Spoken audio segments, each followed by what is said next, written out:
കാര്യങ്ങളെല്ലാം ഓക്കെയാണ്, പക്ഷെ താമസ വാടക അത് മാത്രമാണ് ദുബായിലെ പ്രവാസികളെ അലട്ടുന്ന പ്രധാന വിഷയം. വരുമാനത്തിന്റെ നല്ലൊരു പങ്ക് വാടക അടച്ചു തീർക്കുമ്പോൾ മിച്ചം പിടിക്കാൻ ചില്ലറ പോലും കാണില്ല. ഒന്ന് ദുബായിൽ വന്ന് ഭർത്താവിനൊപ്പം താമസിക്കാൻ വർഷങ്ങളായി കാത്തിരിക്കുന്ന എത്രയോ കുടുംബം നാട്ടിൽ കഴിയുന്നുണ്ട്. താമസ വാടക കേൾക്കുമ്പോൾ അവരും പിന്നെ നിർബന്ധിക്കാൻ നിൽക്കില്ല.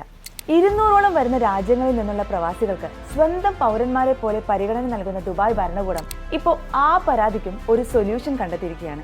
കുതിച്ചുയർന്ന ജീവിത ചെലവും കെട്ടിട വാടകയും കൊണ്ട് രണ്ടറ്റം കൂട്ടിമുട്ടിക്കാൻ പാടുപെടുന്ന പ്രവാസികൾക്കായി ദുബായ് നഗരത്തിൽ കുറഞ്ഞ ചെലവിൽ വാടക വീടുകൾ ലഭ്യമാക്കുന്ന പദ്ധതിക്ക് അംഗീകാരം നൽകിയിരിക്കുകയാണ് ദുബായ് കിരീടാവകാശിയും ഉപപ്രധാനമന്ത്രിയുമായ Sheikh Hamdan bin Mohammed bin Rashid Al Maktoum.